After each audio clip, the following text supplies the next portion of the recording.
How would you like a 15% discount to my daily email, the stack of stuff, the show notes, discounts to the conference, all of that? All you need to do is text the word show to 33777. You'll get the annual subscription with a 15% discount to my daily email. You'll get the stack of stuff, the links to the show notes, discounts to the conference, and so much more.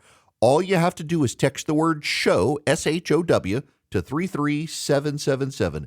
Text show to 33777.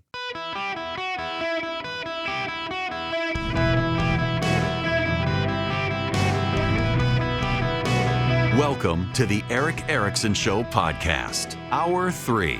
My fellow Americans, greetings. It is Eric Erickson here, and it is Open Line Friday. The phone number is 877-973-7425. Should you wish to be on the program?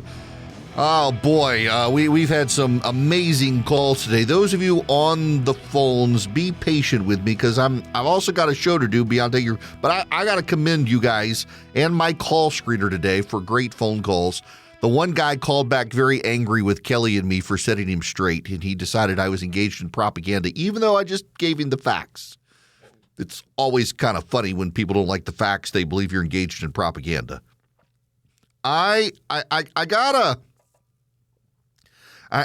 gotta talk about a new trend. Do you remember a while back, it was at the African American History Museum in D.C. and elsewhere, they came up with a list of things that were essentially based on whiteness. In other words, they were, quote unquote, white coded. What does white coding mean? Well, according to the Smithsonian DEI project, signs of whiteness include being on time, being responsible for your work. Hang on, I got to find this to Smithsonian whiteness culture. This comes up. Yes, this is crazy. It was defended by a lot of progressives, but yes, this is white culture, aspects and assumptions of whiteness and white culture in the United States. White dominant culture or whiteness refers to the ways white people and their traditions, attitudes, and way of life have been normalized over time and are now considered standard practice in the United States. And since white people still hold most of the institutional power in America, we have all internalized aspects of white culture, including people of color. What are the examples given? Rugged individualism, the idea of self-reliance. Independence and autonomy are highly valued and rewarded. The nuclear family, a father, mother, 2.3 children is the ideal social unit. The husband is the breadwinner and head of household. The wife is the homemaker, subordinate to the husband. Children should have their own rooms and be independent. The emphasis on the scientific method with objective, rational, linear thinking, cause and effect relationships, quantitative analysis. I'm not making this up. History, based on Northern European immigrant experience in the United States, heavily focused on the British Empire, the primacy of Western, Greek and Roman culture, and Judeo-Christian traditions. The Protestant work ethic. Hard work is the key to success. Work before play. If you didn't meet your goals, you didn't work hard enough.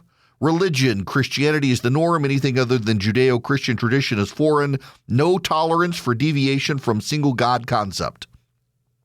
Status, power, and authority. Wealth equals worth. Your job is who you are. Respect authority.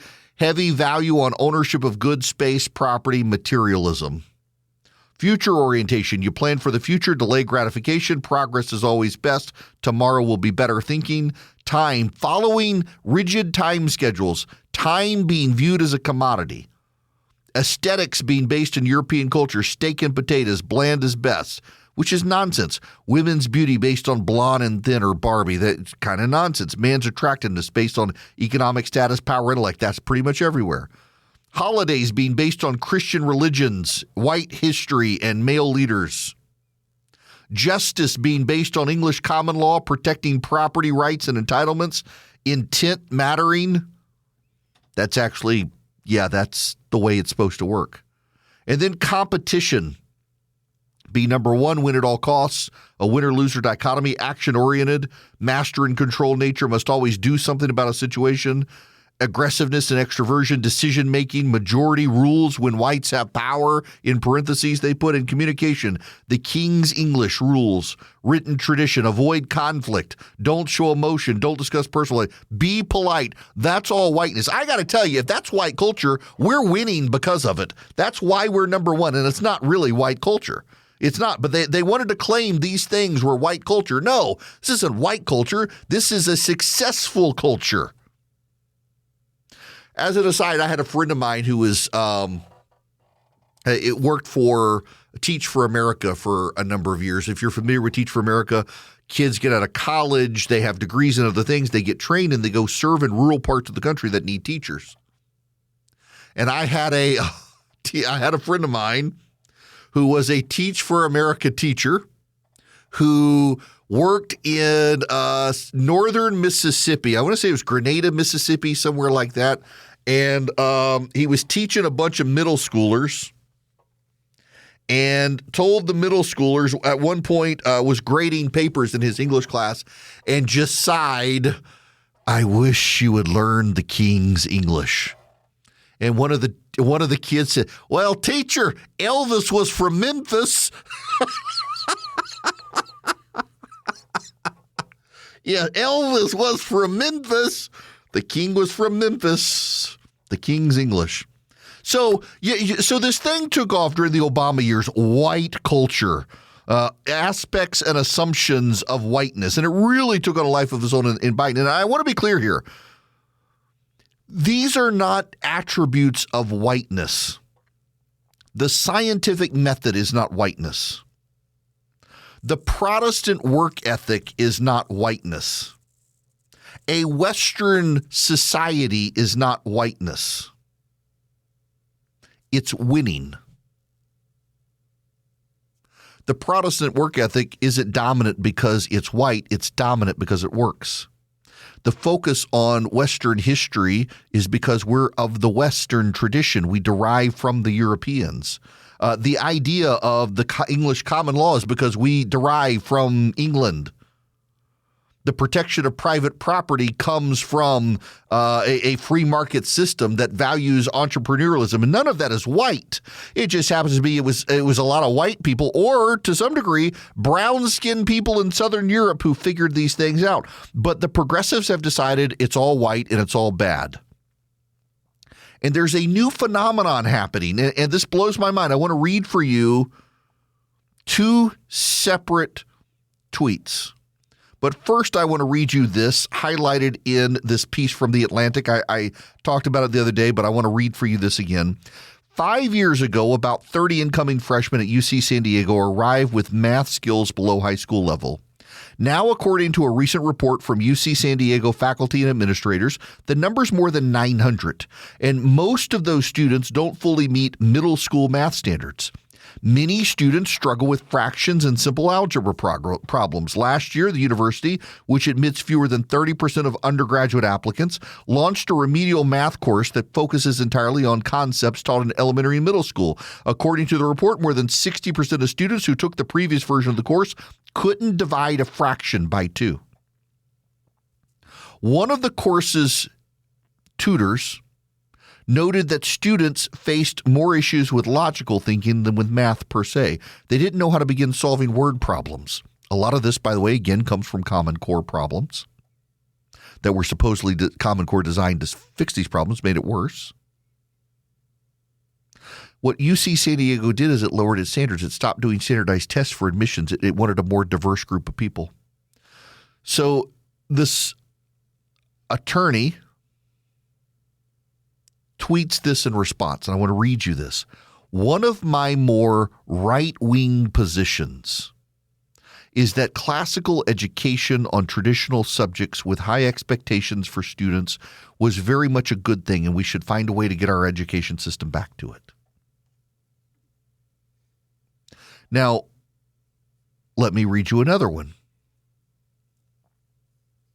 This is from Alex Trimbath of the Breakthrough Institute.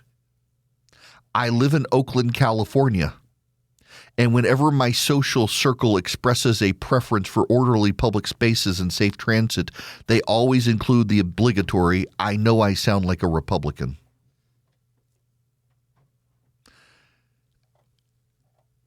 This has now become a thing where if you believe our educational system should ensure every child gets a good education, and there are consequences if not, that's quote unquote right coded.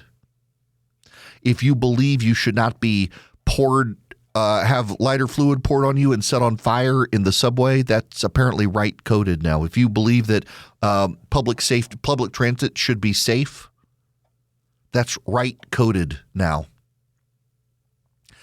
So the success of the Western world is now white coded, and the success of your children in public schools is right coded. It sounds like whiteness and being right are winning. And I don't mean that in the actual way people on the left would take it in support of racism or anything. It's just the left has defined success as being white and right. And that's not a good thing. And that's going to cost them further in the future, which I'm fine with it costing them further in the future as they continue to lose elections. But just think about the thinking now of the progressive left that if you believe in being on time and responsible, that's whiteness. That provides an excuse for non-white people to fail and for them to expect the rest of us to carry the water for them. Well, you want me to be on time? I'm not white. There will be a consequence for that person. But also, the idea that I shouldn't be mugged in the local park is somehow right coded.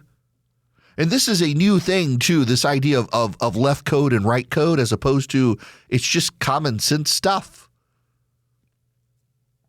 My buddy Scott Jennings, I was invited to take part in a debate with Scott. I couldn't do it. It would have been last Friday at Yale.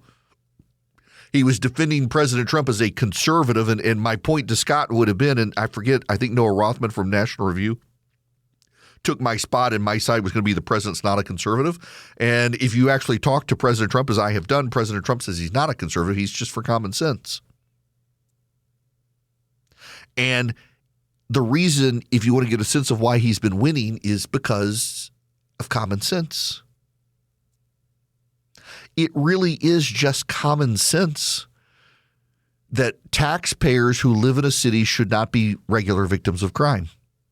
But the left now thinks that's part of living in a city. It should be common sense that if you take public transit in your city, you should not be harassed. And yet, on the left, they think, yeah, it's just part of being on public transit is getting harassed, possibly mugged, maybe raped, stabbed, or burned alive. It should not be on the right that kids in public schools get a good education. It should be common sense. If the public is paying for the education should be good. But on the left now, it's become right-coded. It sounds Republican to think that your public school should be successful. Think about where the left is, because that's a damning indictment on the left, not on the right. The idea that safety is right-coded, good education is safe-coded, is right-coded, being successful in your community is right-coded. It was white-coded, and now it's right-coded. That speaks highly of the right, doesn't it? You know, one of the issues is trust in government breaks down, and trust in government is breaking down. And when the government can't do the basics of government right, people are going to stop trusting government. And right now, in many parts of this country, even in red states, local governments are not doing good at teaching kids. Now, part of this is the breakdown of the family. It's not all on teachers.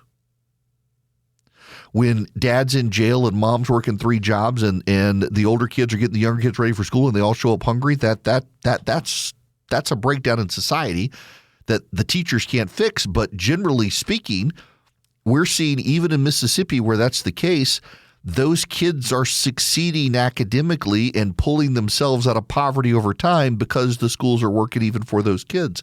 And in a lot of states, they've given up, and they use that as an excuse that, well, the collapse of society, these families, I can't do anything with these kids. Actually, what we're seeing in Mississippi is you can. You just got to try. But trying now is considered right-coded, and I would tell the right we should embrace this idea that success in life is defined as being right-coded. That's going to pull more people to our side. You want to be successful? You got to vote Republican. Guys, if you struggle to come up with gifts for family members, I got a suggestion for you, the Cove Pure. I love mine. I wasn't sure I would like it as much as I do, and I really, really, really do. What is a Cove Pure? Well, it's an water filtration system. It's on the countertop. You can get cold water. You can get hot water. It even has a bottle button, so you can get the warm bottle perfect for formula for your baby at night. It's really easy. It's so convenient. I use it all the time in my office. You will love it. It sits on the countertop. It uses reverse osmosis. It gets rid of like pharmaceuticals, fluoride, lead, arsenic. It's the purest water you can get. It tastes fantastic. If you're looking for a great gift for your loved ones or for yourself that they're actually going to use the Cove Pure.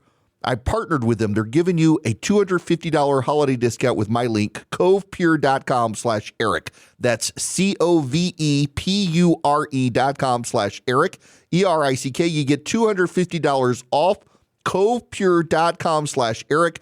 The sale is going to end, so take advantage of this $250 holiday discount, covepure.com/Eric.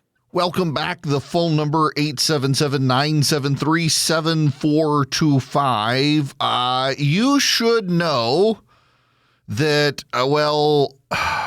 if you are tied into the Spring Educational Group and its Montessori schools, Unheard has this article. It's in the show notes. If you text DATA to 33777, the Spring Educational Group owns more independent schools in the United States than anyone else, 240 in total across 19 states, from Montessori nurseries in California to STEM-focused elementary schools in Texas, as well as 8 elite basis academies in Washington, D.C., New York, and elsewhere.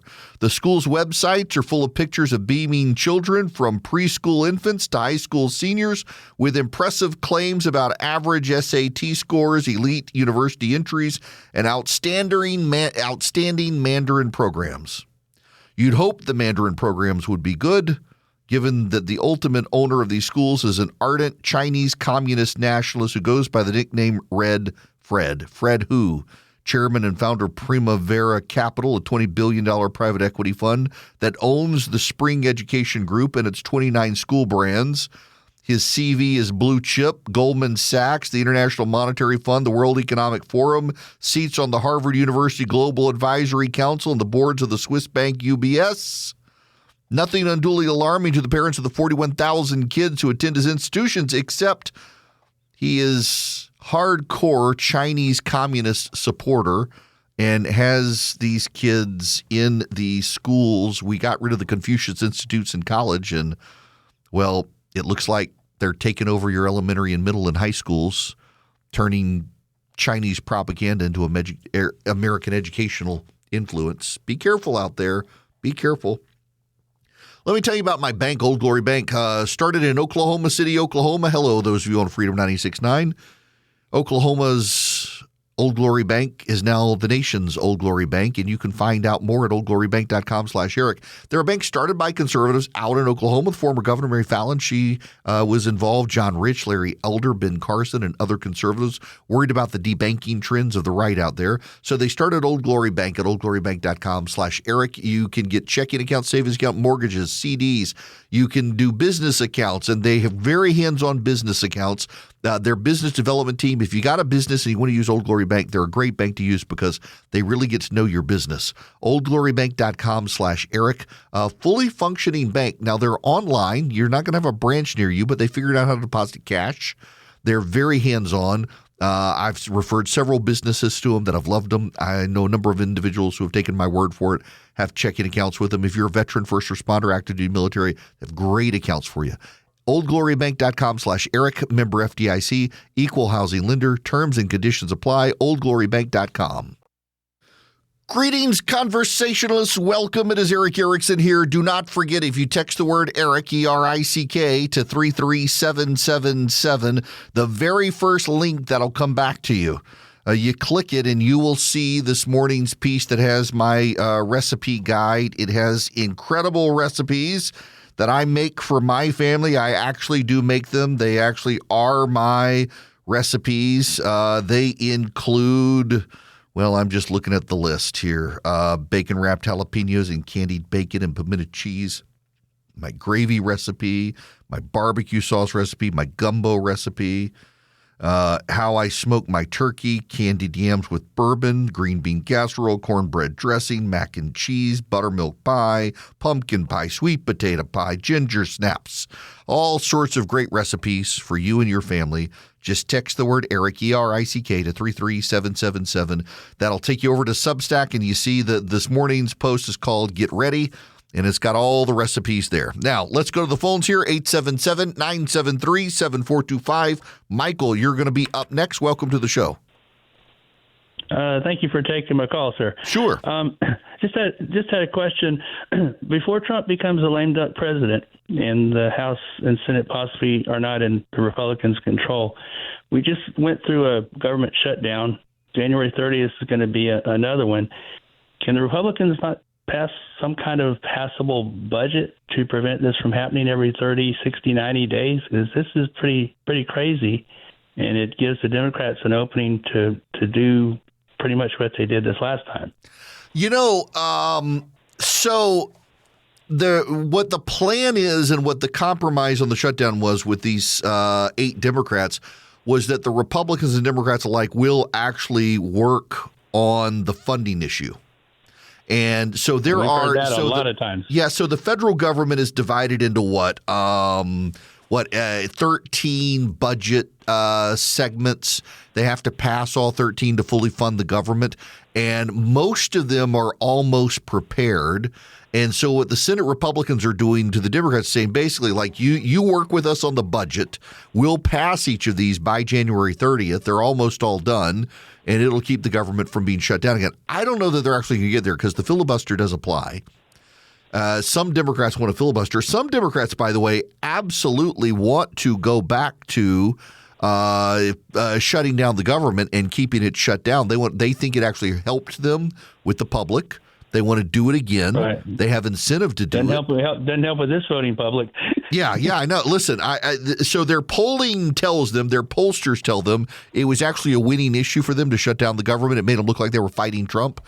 I don't know that if you do it a second time, it's going to turn out that way. But I kind of want the Democrats to do it because I actually don't think it will turn out well for them. I really don't think it will. And it would be nice from my vantage point to watch the Democrats do this a second time. Remember the first time Donald Trump was busy with foreign affairs. He was going to Israel. He was going to Asia. He wasn't on the campaign trail. And now the president's headed out on the campaign trail. And I think it would be very, very, very interesting to me to watch the Democrats as Donald Trump is on the campaign trail, making the case that the Democrats shut it down for political gain. And I think it would probably wind up blowing up in the Democrats' faces. We'll see. Now, I got to mention something for those of you out of KSTE in Sacramento, California. Boy, I'm a little bit jealous. I don't really want to live in California and pay the taxes and deal with the problems in Gavin Newsom, but your Democratic primary, little Eric Swalwell, is going to run against Katie Porter. Two of the worst members of Congress are running. And now what's his name? Tom Steyer, the environmental activist, he's going to be running as well. Oh my gosh, to be in person and live in California. You know, Armstrong and Getty, they've got to show their broadcast out of KST out in Sacramento. They're there on that station. And oh my gosh, I am envious of you guys covering the Democratic primary in California. It will be like watching a train wreck into a car wreck into a shipwreck. It'll be all of them combined. Katie Porter poured scalding water on her husband's head, cussed out her employees, was caught on camera venting to the Biden administration that they didn't take her seriously, cussing out her employees in the background of the video. Eric Swalwell did the bang bang with Fang Fang and has never been held accountable for it. I can't wait for Katie Porter to talk about Eric Swalwell doing the bang bang with Fang Fang. Remember, Eric Swalwell had a relationship with a Chinese spy. The people of California rewarded him by sending him to Washington. Now, I know geography. But let me ask Google this. How far is it from Los Angeles to Washington, D.C. as the crow flies? According to Google, straight line distance from L.A. to D.C. is 2,311 miles. I honestly don't blame the people of California for sending Eric Swalwell 2,311 miles away from them and keeping him in Washington, D.C., nor Katie Porter. She's a violent woman. I mean, she could have attacked the people of California. Now she's gone back to California. She lost. I think it was she was running for Senate and lost. Now she's a perennial candidate at this point. No one takes her seriously. Also, an actual horrible human being. And Eric Swalwell in Washington, D.C., he does these YouTube videos where it's like random person records him. And it's such a setup, too. I mean, it's like his staffer. He's like, oh, you're Eric Swalwell. What do you think about this? Well, I think whatever genius thought Eric Swalwell has. Can you imagine this man on stage next to Jabba the Porter who is sitting there it's like, why did you sleep with Fang Fang? And he's like to Jabba the Porter, why did you boil boiling water on your husband's head? And meanwhile, all the other Democrats are on stage like, why are you freaks here with us? Ho, ho, ho, ho, ho. Jabba the Porter says. I am so, those of you out in California, I am so excited to watch the California primary play out. But you know, part of the problem here is the lack of a deep bench. Think about this. Joe Biden came back, and he won in 2020 as the oldest man, as the Democrats now love to say Donald Trump is now the oldest person to be president. Up until this, it was Joe Biden, the last guy. And he chased off Kamala Harris. But, you know, let's go through 2020 Democratic primary for president. I want to make sure I get all the names. None of them had the staying power. Here we go. Thanks to Wikipedia. Who did we have? Who do we have here? Of all the candidates, we had Joe Biden, Bernie Sanders, age 78, Tulsi Gabbard, 39, Elizabeth Warren, 71, Mike Bloomberg, 78, Amy Klobuchar, 60, Pete Buttigieg, 38, Tom Steyer ran for president and lost. He was 63. I forgot Deval Patrick was even in, 64. Michael Bennett, 55. And, of course, Andrew Yang, 45. Prior to the primaries, John Delaney withdrew. He was 57. Cory Booker, 51. Marianne Williamson, 68. Julian Castro, 45. Kamala Harris, 55. Steve Bullock, 54. Joe Sestak, 68. Wayne Messman, you didn't even know who that was, the mayor of Miramar, Florida, 46. Beto O'Rourke, 47. Tim Ryan, 47. Bill de Blasio, 59. Christy Gillibrand, 53. Seth Moulton, 41. Jay Inslee, 69. John Hickenlooper, 68. Mike Gravel, 90. He was 90 at the time. Little Eric Swalwell, 39. Richard Ojeda, 49, a West Virginia state senator. Good gracious. So Swalwell Yeah, where does he represent? Oh, Swalwell. He doesn't even represent the L.A. area. I got that wrong. He represents outside of San Francisco. That's right, San Francisco. Of course.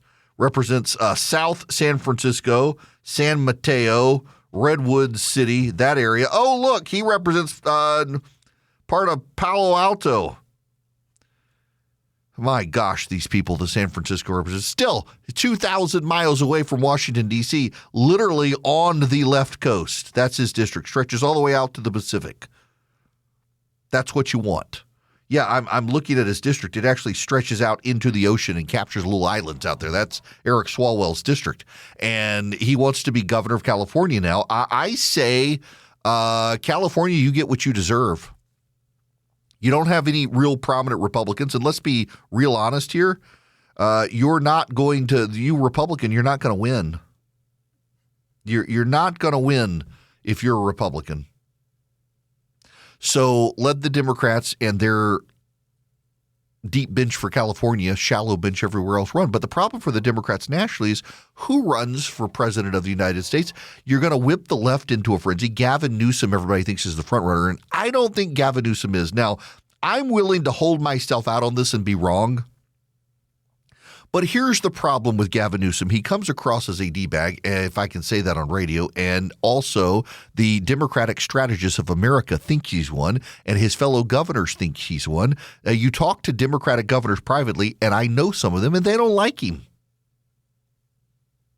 They think he's pretentious and arrogant. They think he actually is somewhat of a dimwit.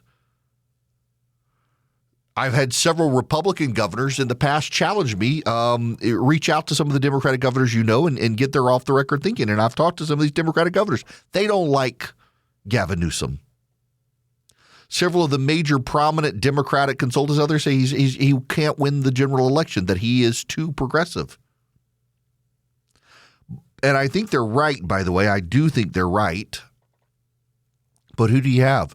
If the Democrats were smart, they'd go for like an Andy Beshear. He's a Democrat who can win a red state. But I think the Democrats want someone who will still mouth off the zeitgeist of the Democratic Party. And this is part of why I think if the Democrats win in 26, it's going to be the worst thing for them. They'll love it. I mean, and they'll not be able to acknowledge that it was a bad thing for them.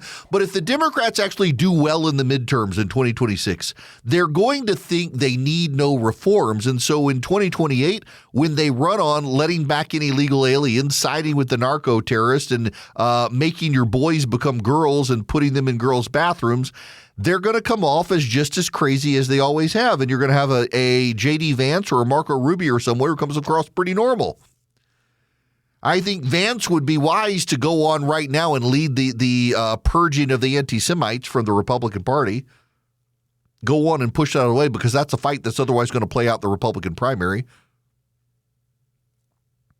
But I just find it fascinating that we're at the point where it's clear that some of these guys who have waited in the wings of the Democratic Party have no advancement. They're not going to be able to be president. They're not going to be able to be speaker. They're not going to be in a leadership position in the House. And so they're going home to run for governor. And I do actually hope those of you in California will encourage Jabba Porter to ask little Eric Swalwell why he was doing the bang bang with Fang Fang, because he's never been held accountable for his relationship with the Chinese spy. And then little Eric Swalwell can ask Jabba the Porter why she poured scalding water on her ex-husband's head and why she was abusive to her staff. And I think watching the two of them fight on stage would be one of the glorious things we've ever seen. I think it would be a great spectacle. And I'm jealous of those of you in California that you're going to be up close and personal. I mean, let's be honest here.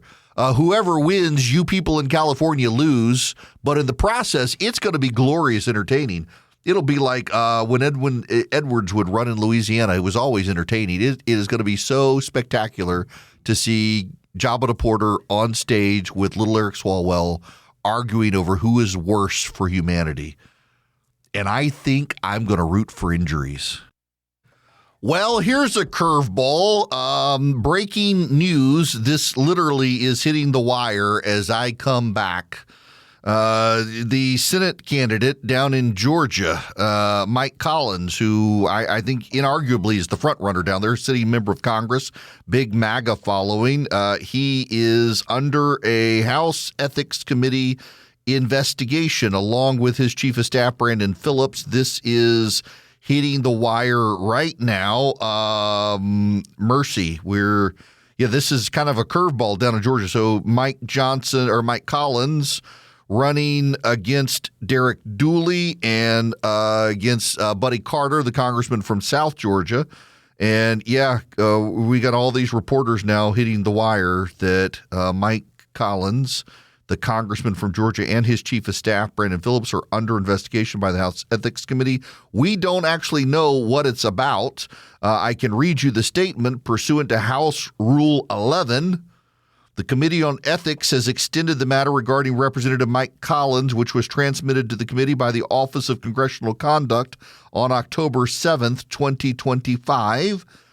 The committee notes that the mere fact of a referral or an extension and the mandatory disclosure of such an extension in the name of the subject matter does not itself indicate any violation has occurred or reflect any judgment. And then they issue the same statement regarding Brandon Phillips, who is the chief of staff for the member of Congress, Mike Collins. And so we don't know what the investigation's about, but the fact that they're under some investigation, we'll hear probably from Mike Collins as to what exactly is going on. And there can be a referral to the committee.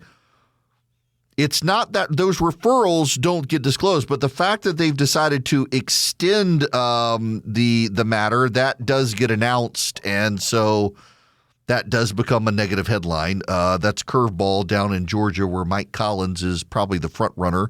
I think it's fair to say he's the front runner for the campaign for the U.S. Senate down there. He'll be facing John Ossoff. It becomes kind of a big deal. So fun times on the campaign trail in California and in Georgia and elsewhere. Fun times. Now, you should know it's happening right now. Of course, they timed it for 3 p.m. The mayor-elect of New York City, Mamdani, is at the White House. He's going to visit with the New Yorker, Donnie from Queens, who owns a couple buildings in New York and now lives in Washington, D.C. in public housing. And I think it's great that the mayor-elect of New York has gone all the way to Washington, D.C. to check on one of his residents who now lives in public housing in Washington, D.C. I wish it was going to be – I hope it's carried live. You know the fireworks are going to be just spectacular there. Just an impressive, fun time at the White House. The communist and the president. After it's over, they might need to plug in an Eden Pure thunderstorm and clean out the sulfurous smell of the commie from New York. The Eden Pure thunderstorm wipes out all odors. It's really good at wiping out odors. You can get 3 of them for less than $200. You can save $200. You go to EdenPureDeals.com, put in the discount code ERIC3. So I'm headed up to Barnsley Gardens this weekend for some meetings with some folks, and I was there a while back, and they've got fireplaces in some of the cabins, and I noticed one of the cabins, they were running the Eden Pure thunderstorm. And I was like, it really does work. I keep one in my travel bag. It's great. They wipe out odors. Smoke odors like the fireplace odor. They wipe out that odor. I've now been in fancy hotels where they use them. EdenPureDeals.com. You put in the discount code ERIC3, ERICK3. You get 3 of them. You save $200. You get them for less than $200. They're fantastic. EdenPureDeals.com. Discount code ERIC3.